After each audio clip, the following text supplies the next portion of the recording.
Hi, in today's video I decided to make a little tutorial on how to make one of my favorite dishes I've ever made, the no-face metro scene from Spirited Away, and also show you what would happen if you bake your air dry clay. So first things first, you need to roll out your clay. I usually make mine 5mm thick, but you can go thinner or thicker depending on what you do. Just make sure you keep the thickness as even as possible. Then cut out a rectangle and a long strip of clay to make our border. Mine is about 2.5 centimeters high. Then you need to add some extra clay to the inside seam to attach the main body to the borders, and it will take some time to smooth out, but make sure you make it as smooth as possible right away so you don't have to sand it too much later, creating a lot of dust. You can add more water if the clay feels too dry. Then I add a huge block of clay on either side to make our seating area. I really wanted it to have windows, but couldn't figure out how to make it so the sides are not too high, but I felt like the windows would make the scene much brighter and more realistic in a way, so I decided to maybe try and figure it out later with the paint. Then I add the lines to the floor to make it more wood-like, and it really doesn't matter if they are straight or not. I even prefer them to be a little bit more wonky for this piece. And now to the most difficult part, the sculpting of No Face. I'm not gonna lie, I struggled quite a lot with the shape of it, and because he was too bulky and didn't want to sit down straight, so I cut his butt off and placed him on the bench and attached more clay to the sides to make it as smooth as possible. And it doesn't look bad, but I feel like there is a better way to do it.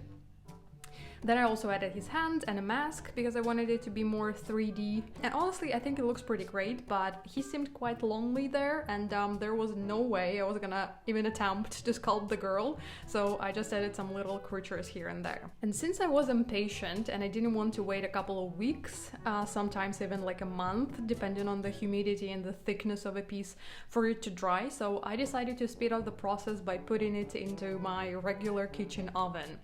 I did my research before doing this, like people say that it's not toxic to do so and you can achieve pretty good results by doing it properly, and by properly I mean just set it on the fan setting if you have one and leave the door half open. So you're not basically using the oven feature but just the fan. And I did it before and it worked perfectly, but this time I got a little cocky. I wanted it to be even faster and I closed the door more than I usually do, and I turned up the heat too for whatever reason, which I never did before and I shouldn't have done this time. So this one, as you can see, seems like it got baked all right. Like I added some yeast to it too. It's inflated and fluffed up, and it sounds hollow if you knock on it.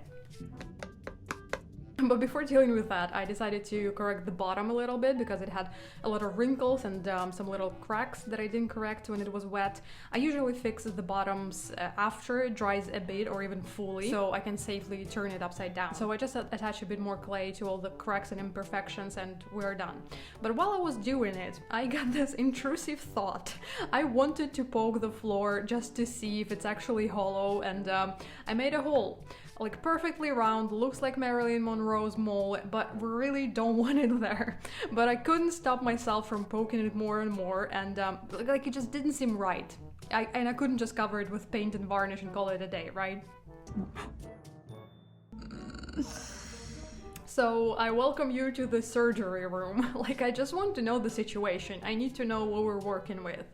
And as I expected, there's a whole underground basement situation happening, and it would break sooner or later anyway, so I better fix it now so that later it won't ruin the whole piece. So I basically called the carpenter, took the whole flooring off and added some new fresh clay that I will leave to dry naturally this time.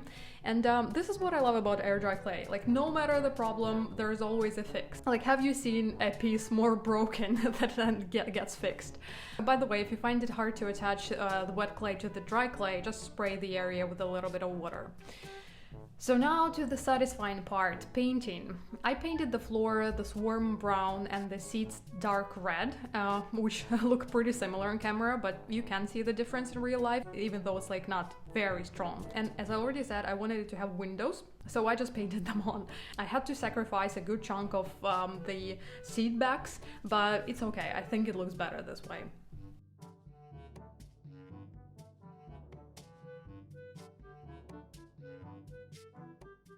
I then painted No Face black and painted the little creatures black too. What are they called? They're not like spiders, but something... There was a name. Anyway, I also painted on some clouds to the windows to make it even more whimsical, I guess.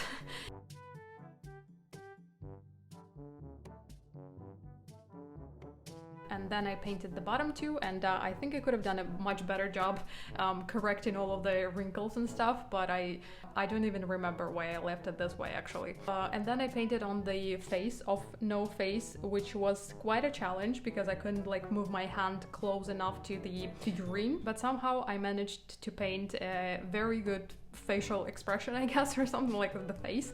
And then I covered it all with polyurethane varnish, and we're done. Honestly, I'm obsessed with it. I love the colors. They're so warm and inviting, and the windows look great, and the little creatures sitting there. Like, I don't know if you can tell that this is a metro, but I guess if you've seen the anime that you will. And yeah, thank you for watching. I hope you liked it, and we'll see you soon. Bye!